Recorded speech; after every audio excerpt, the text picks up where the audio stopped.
Magandang araw mga bata, narito na ang ating aralin sa Reading and Literacy, Quarter 2, Week 5, Day 2. Tatalakayin natin ang elemento ng kwento.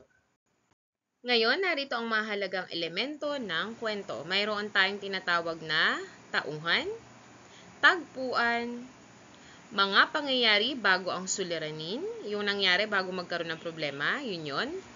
Suliranin, yun ang mismong problema, at ano ang naging solusyon. At ang huli, ano yung naging katapusan ng kwento. Balikan natin ang ilan sa mga salita na ating napag-aralan. Panalangin, basahin nyo nga. Ang panalangin ay ang dasal na ating ginagawa upang makipag-usap sa Diyos. Silid-aralan, basahin nyo nga. Ang silid-aralan ay ang kwarto kung saan nag-aaral ang mga mag-aaral sa paaralan. Klase, basahin nyo nga. Ang klase ay grupo ng mag-aaral na nag-aaral kasama ang kanilang guro. Pinuno. Ang pinuno ang leader o namumuno sa isang grupo. Komento. Ang komento ay puna na ibinibigay sa isang kilos o salita na nagawa o naipakita. Ito yung napansin mo dun sa ginawa ng isang tao tapos sasabihin mo yung napansin mo. Komento ang tawag doon. Kunwari, nakita mo na ang isang grupo ay mahusay o magko-comment ka kung saan sila naging mahusay. O ang tawag doon ay komento, yung sasabihin mo. So ngayon, magbibigay ako ng mga pangungusap at subukan ninyong ilagay ang wastong salita para sa bawat patlang. Kakaiba ang blank ni Farah ng mamuno sa pagdarasal. Komento, pinuno, panalangin, klase o silid-aralan. Kakaiba ang blank ni Farah ng mamuno sa pagdarasal. Komento, pinuno, panalangin, klase o silid-aralan. So ang tamang sagot, panalangin. Kakaiba ang panalangin ni Farah nang mamuno siya sa pagdadasal. Ang lahat ng bata sa blank ay inaasahang mamuno sa pagdarasal. So, komento, pinuno, panalangin, klase, silid-aralan. Alin kaya dyan ang tamang sagot? Yan ay klase. Ang lahat ng bata sa klase ay inaasahang mamumuno sa pagdarasal. Nagbigay ang guro ng blank sa sagot ng mga bata. Nagbigay ang guro ng komento, pinuno, panalangin, klase o silid-aralan. So, ang sagot, komento. Nagbigay ang guro ng komento sa sagot ng mga mag-aaral. Ang blank ay puno ng bata na gustong matuto. Alin daw ang puno ng bata? Komento, pinuno, panalangin, klase o silid-aralan. Kung ang sagot nyo ay silid-aralan, tama kayo. Ang silid-aralan ay puno ng mga bata na gustong matuto. Ang blank ng klase ay nasa unahan upang mamuno sa pagdarasal. Komento, pinuno, panalangin, klase o silid-aralan. So, ang tamang sagot, pinuno. Ang pinuno ng klase ay nasa unahan upang mamuno sa pagdarasal. So, handa na ba ang lahat upang muling makinig sa ating kwento tungkol sa panalangin ni Farah? Kung handa na kayo, makinig ng mabuti at kung hindi pa, ihanda ang inyong sarili. Ang panalangin ni Farah. Tuwing umaga ay sinisimulan ang klase sa isang panalangin. Isang pinuno ang nakatalaga para sa panalangin sa silid-aralan. Ang mga mag-aaral ay makikinig at susunod sa pinuno. Magbibigay ang guro ng komento sa naging pagdarasal ng pinuno. Biyernes ng araw na iyon ay si Cedro ang namuno. Maayos na nakapagdasal si Cedro. Sa Lunes ay si Queenie ang magdadasal.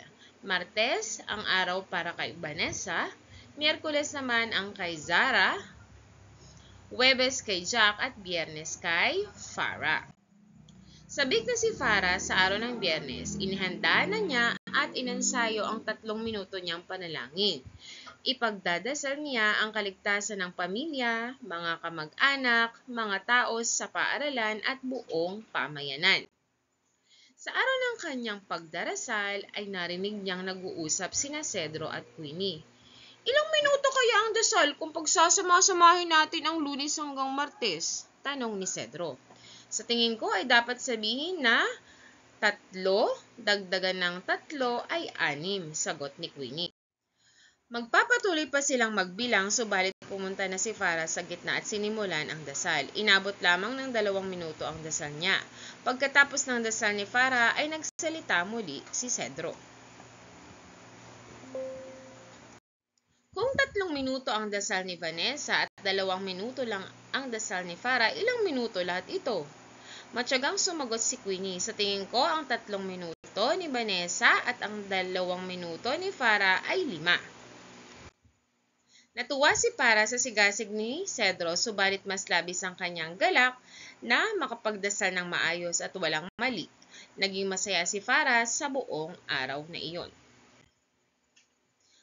Ano ang elemento ng kwento? Sagutin natin. Sino yung pangunahing tauhan sa kwento?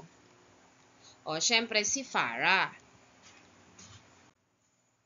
Saan nangyari o saan ang tagpuan ng kwento? Syempre ito ay nangyari sa paaralan. Ano ang naging problema sa ating kwento? Suliranin. Yung problema ay suliranin. So, kinakabahan si Farah sa magiging daloy ng kanyang dasal. Ito yung naging problema. So, at ano ang naging solusyon sa problema ni Farah? Nag-ensayo si Farah at nakapagdasal ng maayos. Tandaan mga bata, para maging mahusay tayo sa isang bagay, kailangan lagi tayo nag-ensayo o nagpa-practice. At ano ang naging katapusan ng ating kwento? Natapos ang dasal ni Farah ng maayos. Bago tayo magwakas, sino sa inyo ang nakaranas na ng katulad na sitwasyon sa ilan sa mga tauhan sa kwento? Sino nakaranas ng magdasal? So, ito ba ay dahil sa isang presentasyon sa klase o sa isang bagay na nais mong matutunan sa klase? Ginawa mo ba yon dahil kailangan sa paaralan o dahil gusto mo itong matutunan kagaya ng pagdarasal? So, mahalaga na ginagawa mo yun kasi gusto mo itong matutunan. Sa inyong pagbabahagi, tandaan na dapat ikwento ang karanasan na ayon sa tamang pagkakasunod-sunod ng mga pangyayari. Simulan ninyo ang paglalahad gamit ang panimulang kapareho ng aking karanasan ang karanasan ni Farah sapagkat noong minsan ako ay blank.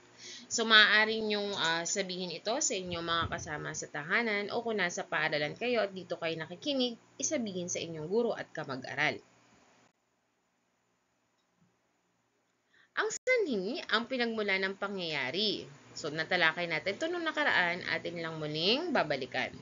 Ito ang pinagmula ng pangyayari na nagbubunga ng iba pang pangyayari o resulta na tinatawag na bunga. Ano kaya ang posibleng mangyari mula sa sitwasyong ito? Nag-aaral ng mabuti si Kuneho ng pagdaragdag. Syempre, ang magiging bunga, naunawaan niyang mabuti ang addition o pagdaragdag. Ito yung sanhi, ito ang bunga. Nahihirapan ng mga bata sa pagsasaliksik o research. At nawawala ang isang libro sa silid-aklatan. So, ito yung sanhi, ito ang bunga. Napakaraming bata sa kantina sa oras ng recess. Nahirapan ang mga tindera na mag-asikaso sa mga bata. Alin ang sanhi at bunga? Sanhi. Tandaan, kapag sanhi, ito yung unang nangyari. No? At ang naging bunga ay ito. Kasunod. Yan. Ito yung sanhi. Pumila ng maayos ang mga bata sa palikuran. So, dahil pumila sila ng maayos, anong naging bunga? Nakagamit ng palikuran ang lahat ng matiwasay. At syempre, hindi mabaho. Ito yung bunga. Nagdala ang mga bata ng libro sa opisina ng punong guro. Pababasahin ang mga bata. Sanhi. Yan. Ito yung sanhi. Nagdala muna sila ng mga libro sa opisina ng punong guro. Syempre, siguro, mahilig sa books yung punong guro. So, nung nakita nila na may dala sila, hiniram din niya. Tandaan na ang sanhi ang dahilan at ang bunga yung resulta o epekto. Mahalaga na makinig sa pagbabasa ng kwento upang matukoy ang mga elemento ng kwento kagaya ng tauhan, tagpuan, suliranin, solusyon at katapusan. Ang karaniwang kwento ay may problema at solusyon. Siyempre, pag may problema, may solusyon. Ang pinagmulang pangyayari ay ang sanhi. Dito nagmula yung pangyayari, dito lahat nag-umpisa sa sanhi at ang naging resulta nito ay tinatawag na bunga. Ngayon, nais kong isulat ninyo kung sanhi o bunga ang nakakahong salita. O pwede nyo na lang sabihin orally. Maaga akong naligo, hindi ako nahuli sa klase. So, ano kaya yung nakakahon? Sanhi o bunga? Hindi ako nahuli sa klase. So, ito ay... Next, kumain ako ng almusal, hindi pa ako nagutom sa paaralan. So, ito, hindi ako nagutom sa paaralan. Ito yung ikalawang nangyari. So, ito ay bunga. Yan. Next. Yan. Dito na lang natin bilugan. Bunga yung may nakakahon. Nakikinig ako ng mabuti sa aking guro. Mataas ang nakuha kong score. Ano yung nakikinig ako ng mabuti? Sanhi o bunga? So, syempre, ito yung unang nangyari, di ba? Nakinig siya ng mabuti sa guro niya, kaya ang ikalawang nangyari, mataas ang score niya. So, yung unang nangyari, ito yung sanhi. Nagsipilyo ako pagkatapos kumain.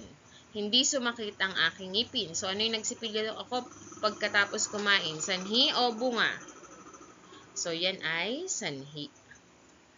Kasunod, hinanda ko ang aking mga gamit bago matulog. Wala akong nakalimutang gamit sa bahay. O ano yung wala kang nakalimutang gamit sa bahay? Sanhi o bunga? So, ito ay bunga. Yan. So, hanggang sa muli, naway na unawaan nyo ang ating aralin. Abangan ang ating mga susunod na video lessons. Paalam!